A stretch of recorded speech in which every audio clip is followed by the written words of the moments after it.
Rahayu, rahayu, rahayu sahabat-sahabat semua pecinta sejarah.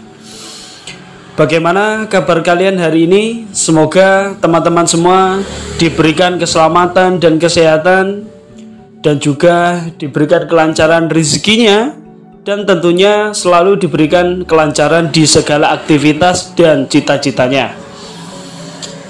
Sahabat-sahabat semuanya, kali ini Sulhati TV akan membahas sesuatu yang mungkin teman-teman sudah mengetahui, dan ada juga teman-teman yang mungkin belum mengetahui. Mari kita belajar bersama dan mengulas bersama. Peninggalan-peninggalan sejarah Nusantara banyak sekali, terutama dari kerajaan-kerajaan yang bercorak Hindu dan Buddha maupun yang bercorak Islam. Tapi kali ini Sulhati TV akan membahas peninggalan-peninggalan kerajaan yang bercorak Hindu dan Buddha. Apa saja kira-kiranya peninggalan itu? Berikut adalah peninggalan kerajaan Hindu Buddha yang pernah ada di Nusantara. Yang pertama adalah candi. Candi adalah istilah dalam bahasa Indonesia ya, yang merujuk kepada sebuah bangunan. Bangunan ini menjadi tempat prosesi keagamaan pada masa kerajaan Hindu-Buddha. Bangunan ini sebagai tempat ritual ibadah dan juga pemujaan dewa-dewi, penghormatan leluhur ataupun memuliakan sang dewa-dewi dan Buddha. Akan tetapi istilah candi tidak hanya digunakan oleh masyarakat untuk menyebut tempat ibadah saja. Banyak sekali situs-situs purbakala non-religius dari masa Hindu-Buddha Indonesia klasik, baik sebagai istana atau keraton, kemudian pentirtaan atau yang disebut memandian, gapura atau gerbang, dan sebagainya. Masyarakat ini sudah umum menyebut dengan tempat-tempat ini dengan istilah candi.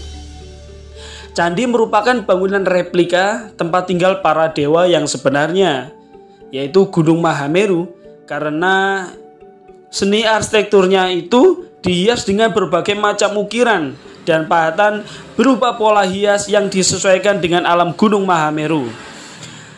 Dan pesan yang disampaikan lewat arsitektur, relief, serta arca-arcanya tak pernah lepas dari unsur spiritualitas, daya cipta, dan keterampilan para pembuatnya.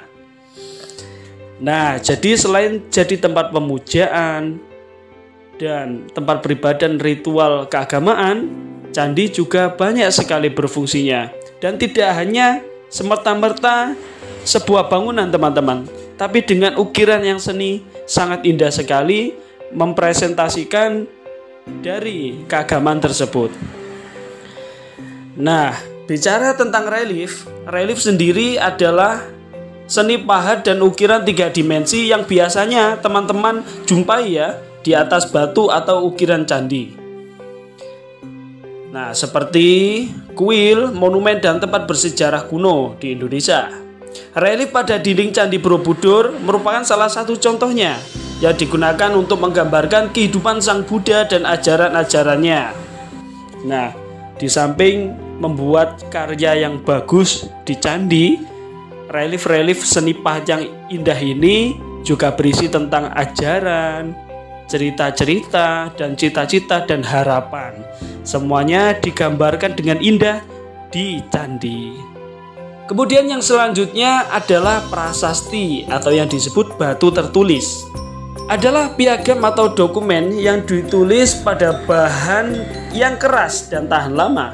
Penemuan prasasti pada sejumlah situs arkeologi menandai akhir dari zaman prasejarah, yakni babakan dalam sejarah kuno Indonesia yang masyarakatnya belum mengenal tulisan menuju zaman sejarah, di mana masyarakatnya sudah mengenal tulisan. Ilmu yang mempelajari tentang prasasti disebut epigrafi. Di antara berbagai sumber sejarah kuno di Indonesia, seperti naskah dan berita asing, prasasti dianggap sumber terpenting karena mampu memberikan kronologis suatu peristiwa. Ada banyak hal yang membuat suatu prasasti sangat menguntungkan dunia penelitian di masa lampau. Selain mengandung unsur penanggalan, prasasti juga mengungkap sejumlah nama dan alasan mengapa prasasti tersebut dikeluarkan. Kalau yang kita artikan di dunia modern, prasasti sering dikaitkan dengan tulisan di batu nisan atau di gedung, terutama pada saat peletakan batu pertama atau peresmian suatu proyek pembangunan. Kemudian selanjutnya adalah arca. Arca adalah patung yang dibuat dengan tujuan utama sebagai media keagamaan, yaitu sarana dalam memuja Tuhan atau dewa-dewinya. Arca berbeda dengan patung pada umumnya, teman-teman, yang merupakan hasil seni yang dimaksudkan sebagai sebuah keindahan. Oleh karena itu, membuat sebuah arca tidaklah sesederhana membuat sebuah patung biasa. Nah, teman-teman ya, jadi arca ini sebagai media perantara, sebagai fokus bagi agama Hindu-Buddha dahulu maupun sekarang, sebagai sarana saja ya, bukan menyembah patung, pohon, benda dan lain-lain, hanya sarana tingkat kefokusan. Kita bisa lihat di pura Hindu dan vihara di Buddha itu sebagai pusat untuk konsentrasi. Seperti kalau kita berada di ruangan, di situ ada foto presiden dan wakil presiden. Itu sebagai representasi, sebagai fokus utama, bentuk penghormatan saja. Namun hati dan pikiran masih lurus ke atas kepada Tuhan Yang Maha Esa. Mengenai arca, ada juga yang namanya lingga, teman-teman. Lingga adalah sebuah arca atau patung yang merupakan sebuah objek pemujaan atau sembahyang umat Hindu. Batu lingga namanya ya. Kata lingga ini biasanya singkatan daripada Siwalingga dan merupakan sebuah objek tegak, tinggi yang melambangkan falus atau penis atau kemaluan Batara Siwa. Objek ini merupakan lambang kesuburan. Jadi batu lingga ini juga termasuk sebagai objek peribadatan keagamaan.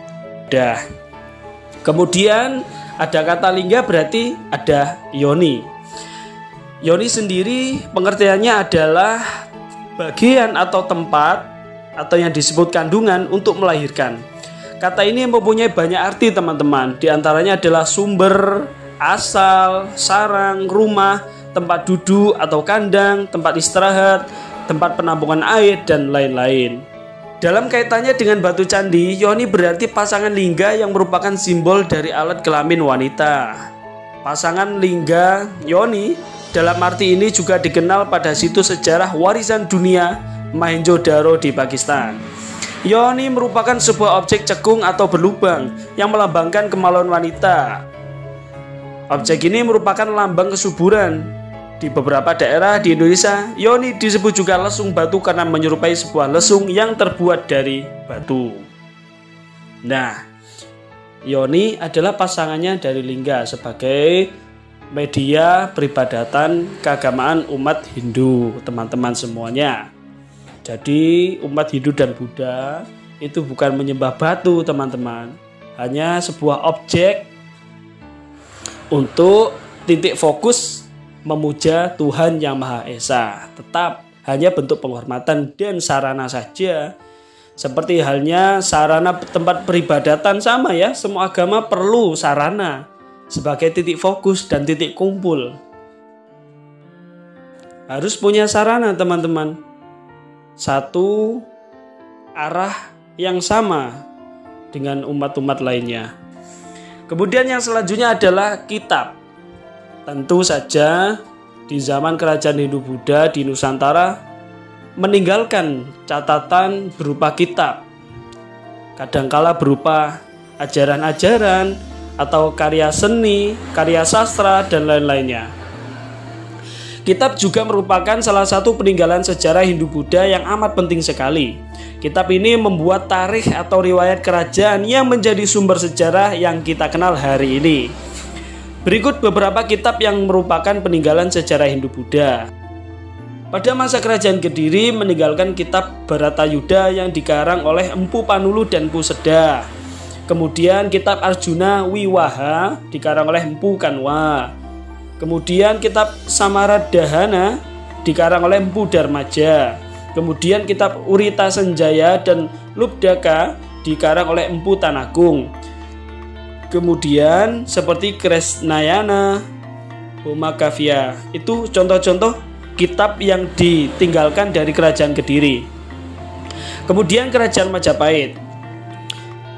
Di masa Kerajaan Majapahit ada kitab Pararaton yang berisi riwayat raja-raja Singosari dan Majapahit. Kemudian ada kitab Negara Kartagama yang dikarang oleh Empu Prapanca. Kemudian ada juga kitab Sutasoma dan Arjuna Wijaya karangan dari Empu Tantular. Kemudian ada kitab Sorandaka yang berisi cerita pemberontakan Sora. Kemudian kitab Ronggolawe yang berisi cerita pemberontakan Ronggolawe. Kemudian kitab Panji Wijaya Krama yang berisi cerita riwayat Raden Wijaya, dan kitab Usana Jawa yang berisi penaklukan Bali oleh Gajah Mada. Nah, teman-teman, itulah penjelasan seputar peninggalan-peninggalan kerajaan Hindu-Buddha yang masih kita temui di beberapa tempat dan museum-museum di Indonesia. Kurang lebihnya saya mohon maaf bila mana ada penyampaian dan kata saya yang kurang berkenan. Mari kita belajar bersama, dukung channel ini agar selalu berkembang, dan sebarkan bila mana video ini membawa manfaat bagi teman-teman semua. Saya akhiri, rahayu, rahayu, rahayu, selamat beraktivitas.